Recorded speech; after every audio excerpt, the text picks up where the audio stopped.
The UIM F1H2O World Powerboat Championship launched into the new season at the Grand Prix of France in Macon, Val de Saône for round 1 of 2022. Located on the western bank of the River Saône between Brest in the east and the Beaujolais Hills in the south, Macon is an ancient city with a rich heritage bearing centuries of influence from Romans, Celts, and Franks, all evident in the city center where historic buildings, cobblestone streets, stone bridges, restaurants, and cafes abound, crowned by the cathedral St. Vincent de Macon. The River Saône, which connects to the Mediterranean via the Rhone River and runs through the center of Macon, provided a stunning and close-up racing experience for locals and visitors, with the wet pits and the circuit all in front of City Hall and providing an exquisite backdrop as crowds gathered for the Grand Prix of France. Macon is a brand new venue for the UIM F1H2O and marks a return to France after the last race in Evian in 2019. It was all thanks to the Macon Motor Yacht Club president Jean-Vital Deguine and Cedric Deguine of Maverick Racing Team, as father and son realized their dream of bringing UIM F1H2O racing to their hometown.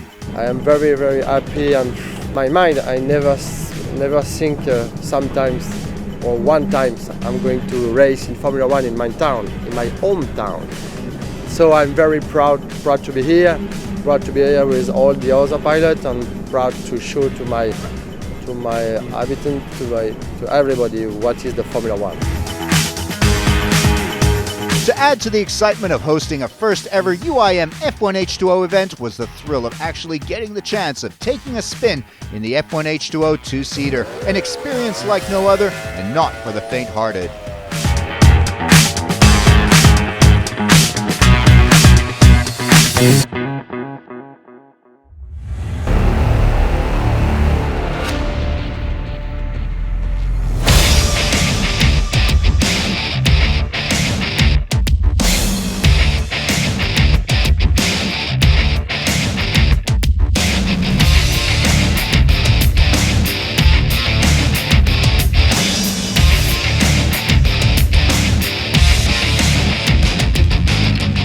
There were 6 teams and 15 drivers competing at the Grand Prix of France in Macon, with a mix of veteran champions and young blood doing battle on the River Saône. With the new talent on hand, this could be a year of rising rookie champs. All eyes were on French outfit Maverick Racing Team, led by hometown hero and resident of Macon, Cedric Deguine, who has been competing since 2015 and partnering with teammate Alexander Bourgeot. The man with the #1 boat this season is the defending 2021 world champion Jonas Andersson of Team Sweden, who finally won the world title after years of coming agonizingly close. He's a one-man show who builds his own boats and tunes his own engines. This is my world champion engine, and this is the engine I win many races with, and it's the name of my daughter. We are really happy to be back racing after so long time, and to have #1 is on the boat is like a dream, so I'm really happy. Yeah, I mean, it's going to be really tough to defend the world championship, but for this race it's going to be very tricky because it's very different kind of course, and it's going to be very rough. So he races alongside young Finnish talent Kalle Vippo. The big boys on the tour, Team Abu Dhabi, perhaps the most successful and dominant team in years, guided by team manager and 10-time world champion Guido Capellini, whose meticulous attention to detail has delivered highly reliable boat packages. Team Abu Dhabi boasts UAE veteran Thani Al-Kamzi, who finished 2nd overall last year. He races alongside 2-time world champion Sean Torrente of the USA, who's still reeling from that engine breakdown that cost him the world championship in the very last race of 2021. He has his sights set on a 3rd world championship this year. So last year I went into the final race leading the championship and thought I had a good chance at it, and I did. And then we had an engine issue in qualifying, so I had to start last. Hopefully this year we can have a good start to the season, and then a good solid season after that, meaning a lot of races, and come back on top and put the one back on my boat, because it feels weird not having it on there. I had it on there for like what felt like an eternity, because I was a 2-time world champion for 4 years.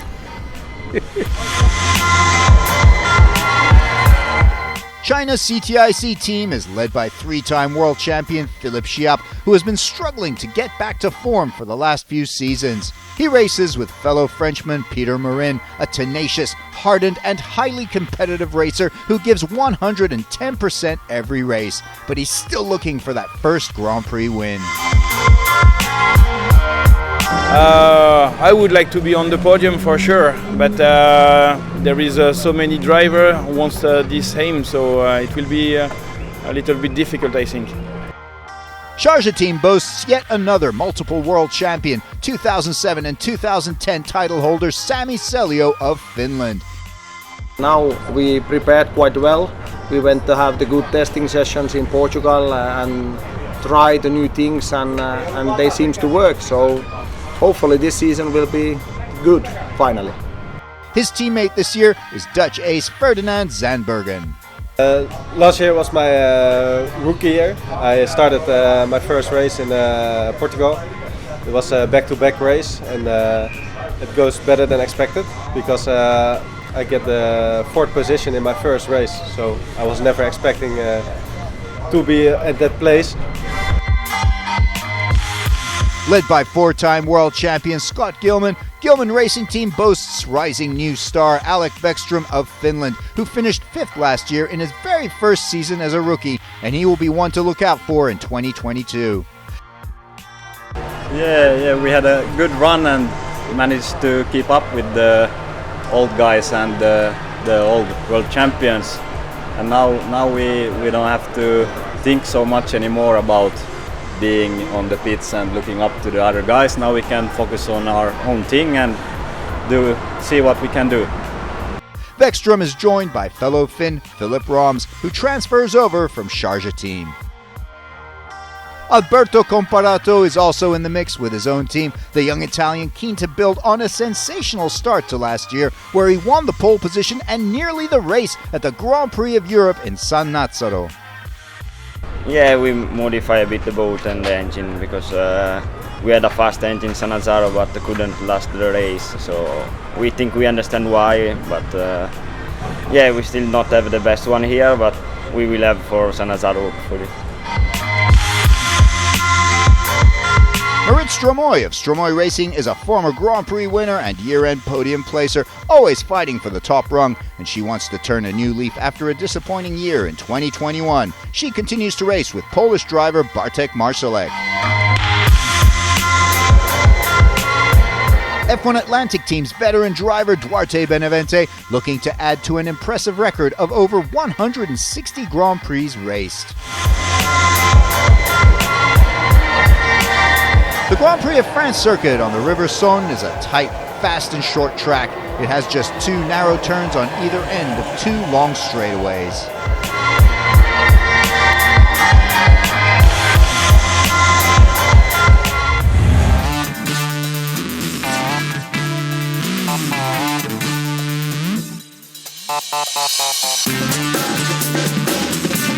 The qualifying time trials determined the race lineup on the starting pontoon and the coveted pole position. It would be a tough session on this tight course where it was hard to get a clean lap due to increased traffic. Once again, there were 3 qualifying rounds, but in Q3, all 6 remaining boats would run simultaneously for 10 minutes, with the fastest boat getting pole. In Q1, the fleet of 15 boats was reduced to 12 that qualified for Q2. The drivers who couldn't make the cut, Bartek Marszalek of Stromoy Racing, Kalle Vipo of Team Sweden, and Alexander Bourgeot of Maverick Racing. Yeah, it's tough beginning of the season for me, but we still have few races. I know what to do to get on track, so now we have some tasks to do in our home, and I will be for sure stronger. In Q2, former pole position winner Alberto Comparato crashed out early in the session, but he still managed to get a lap time in, placing him in front of Cedric de Guin, who had a mechanical issue and was unable to get off the dock.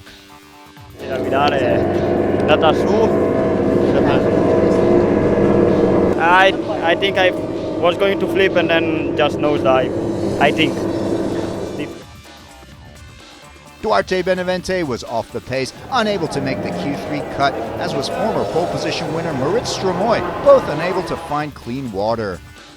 It's very close in the end. I think I was 0.08 or something from the top 6, but it's very tight in the top, so it's very difficult to find the right spot. The huge surprise was Jonas Andersson, the defending world champion, ignominiously bumped out of the top 6 and unable to get into Q3, finishing 7th. Rookies Alec Vekstrom and Ferdinand Zandbergen made it into Q3, but then disaster for Zandbergen, who flipped his boat and was unable to run Q3.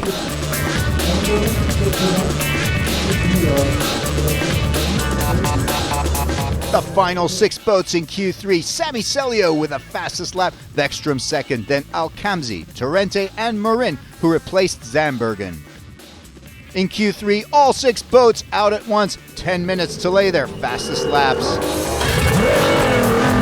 Sami Celio was fastest in both Q1 and Q2, and he continued his blistering form in Q3 with an exceptional 32.20 second lap time. The Team Abu Dhabi teammates Sean Torrente and Thani Alcamzi were not far behind Celio, with half a second separating the 3 veterans as they went out lap after lap. Thani Alcamzi's run ended early, however, due to fuel problems. Fuel finish. China CTIC driver Peter Marin set a good time, nabbing 4th fastest with a 32.86 lap time. Torrente in second kept up the pace, yet was unable to take pole, but then Celio went one better, 32.02 seconds. What a lap! That seals the deal. Celio drops the gauntlet, the fin is back. Torrente finishes second, then Alcamzi third, Marin fourth, Vekstrom fifth. We have been trying lately so hard for getting the results back there where they should be, but hard work pay off sometimes, and keep trying, and then it came. So I need to be pleased. Whole team did an amazing job. Still prove that I'm able to drive in the top and be fast there. So especially this tight course, but I was able to be many times in P1 there and show that the speed is there. Yes! We did it!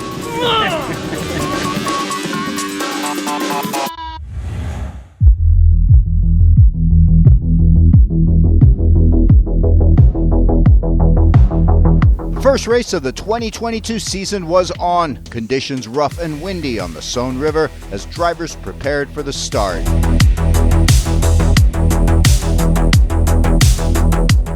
Yeah, I'm starting 8th. It's going to be a rolling start because it's too narrow the race course to do a normal start. So of course charging up from 8th is not ideal, but I think a lot of things can happen, and the races will be 60 laps.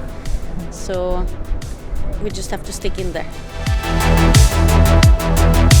Tough going for Ferdinand Zandbergen of Sharjah team as he crashed yet again in morning practice. 2 crashes in 24 hours is tough for the team, but they managed to get his boat ready by race time. Drivers and teams prepared for the rolling start rather than the usual pontoon exit due to the tight and technical nature of the course in Macon. The rolling start might have proved an advantage for Celio in pole, but behind him were 2 top-notch drivers from the most successful team in F1H2O in recent years. Can Alcamzi or Torrente get the jump on Celio at the start?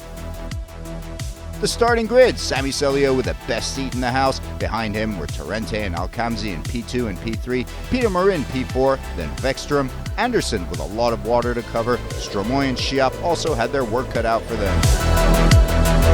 The boats went out for the formation lap to get in position for the rolling start. The crowds lining the shores of the Saône held their breath in anticipation of the start. The 2 Team Abu Dhabi boats keeping a tight line behind Celio, pumped and ready to pounce at the green flag. A good start was crucial. The boats come around the turn and the race is underway. Celio out in the lead, flanked by the 2 Abu Dhabi boats, Torrente in the number 6 boat to Celio's right, and Alcamzi in the number 5 boat to his left. Celio holds on to the lead, rounding the turn on the inside. Torrente in second on the outside, with Alcamzi tight around that buoy. Can Alcamzi snatch the lead here? But Torrente is faster. Torrente in second, ahead of his teammate Alcamzi in third. Two-time world champion Celio has only been on the podium twice in the last 3 seasons as he's been plagued with technical mishaps and breakdowns. He wants to break that streak this season, and he's off to a fine start so far in Macon. Defending world champion Jonas Andersson in 7th at the turn buoy, with Sharjah team's Ferdinand Zandbergen on his outside, but Andersson gets the speed on the inside to overhaul the Dutch rookie and move up into 6th at the start of the 60-lap race. Andersson sets his sight on Gilman Racing's Alec Bäckström, trying to slip through, but the Finnish rookie shuts off the veteran champ as Bäckström hangs on to 5th. In 4th position is French ace Peter Marin of China team, who had his best ever season in 2021 with 2 podiums and 4th overall in the year-end standings as he chases a first ever Grand Prix win. Further back, an epic battle unfolding as Kalle Vipo of Team Sweden passes local hero Cedric de Guin of Maverick. And then Vipo overhauls Bartek Marszalek as well, passing the Polish ace on the outside to move up into 12th. Sharjah team's Zandbergen in trouble. He's already had 2 crashes, one earlier in the day, and he now finds himself slipping back to 10th behind Duarte Benavente of F1 Atlantic team. Positions remained the same up in the lead, but Peter Marin was really pressing hard on Alcamzi as the French driver made a move for the top 3. Behind Marin, Alec Bäckström in the number 66 boat, the Finnish rookie already with a Grand Prix runner-up finish under his belt from race 2 at Figueira da Foz in his first season last year, finishing the year 5th overall. Andersson in 7th position, behind him pushing hard is 3-time world champion Philipp Schiap of China team in 7th. It's a dogfight further back as Bartek Marszalek of Stromoy Racing is just a boat's length away from Cedric de Guin in a fight for 13th position. Marszalek refuses to let up, pushing hard, giving it his all, but de Guin holds off the Polish racer. But Marszalek's persistence pays off as he powers through on the inside and takes 13th from de Guin. The battle for 6th continues as Schiap puts the pressure on Jonas Andersson, the 2 veteran former world champions with 4 titles between them, locking horns on the roughening waters of the Saône River. Schiap on the inside looking for the speed on that long straightaway, but Andersson is no slouch. The Swede is fast and steady, staving off the Schiap challenge for now. The first exit of the race, Duarte Benavente is out early. Tough break for the Portuguese veteran. Out in the lead, Sami Celio is putting in an exceptional performance as he opens up a significant gap with the Abu Dhabi boats. Celio is caught up with his teammate Ferdinand Zandbergen and is about to lap him. But more bad luck for the young Dutchman as Zandbergen loses power and the Dutch driver is out of the race in lap 14. All the power in the engine went off. Everything, all the power gone.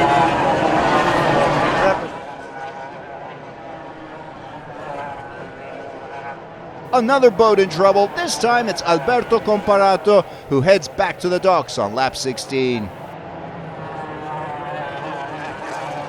In a battle for 3rd, Marin keeps up the chase with Alcamzi as the boats have to negotiate their way through the back markers on the short and tight course, which is an added challenge here.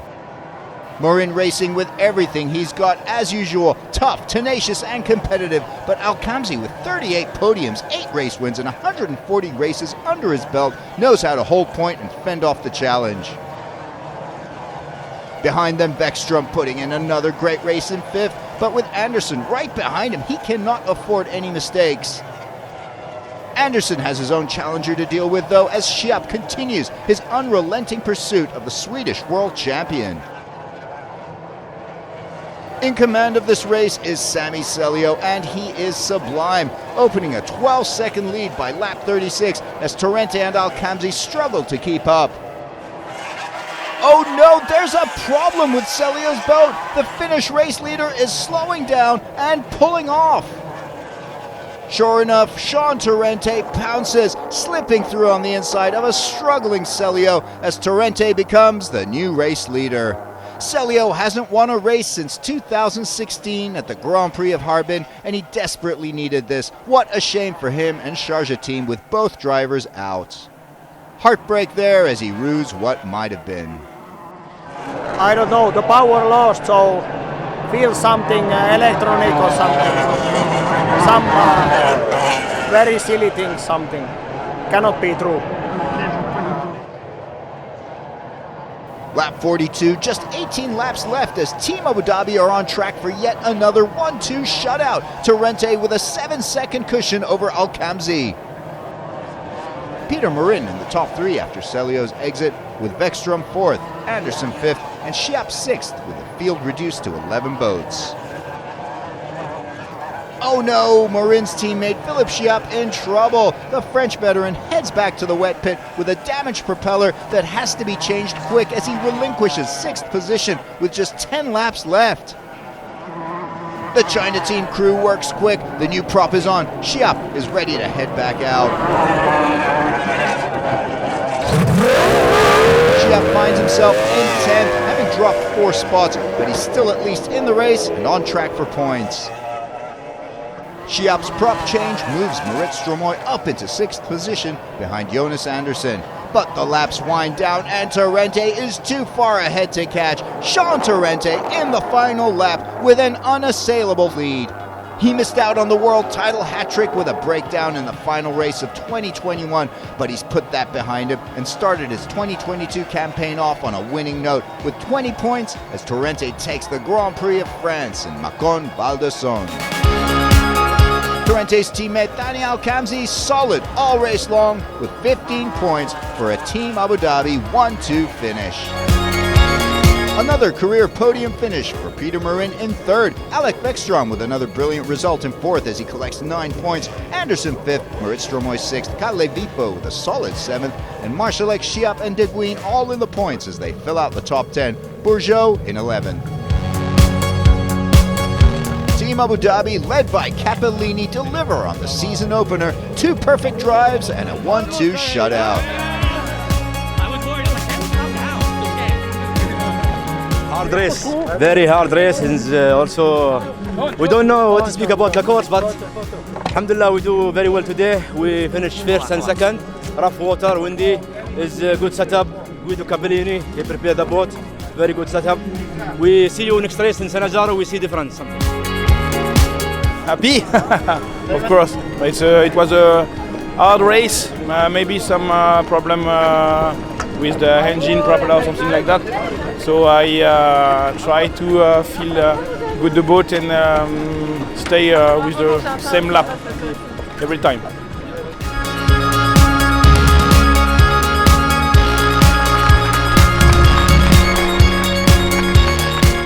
The French fans congratulated their third-place hero, Peter Marin. The overall results, Sean Torrente is the Grand Prix of France champion for 2022, Al-Khamzi runner-up, Marin on the third step of the podium in third. Yeah, I love it. To get first and second again is really, it's incredible. It's just, it's a testament to our team. Yesterday I missed the pole by just a little bit, and I knew Sammy would be tough, but I also know that we have really, really well-prepared equipment that's going to make it the whole way.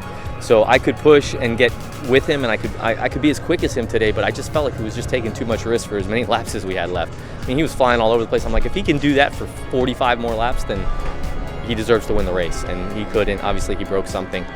Sucks. I've been there, so I feel bad for that, but at the same time, you got to get to the end, and that's what this championship is about making all the laps good and getting to the end. As the UIM F1H2O flag passes to San Nazzaro, that concludes the Grand Prix of France in Macon. See you in San Nazzaro for a double hit, the Grand Prix of Regione Emilia-Romagna and the Grand Prix of Italy.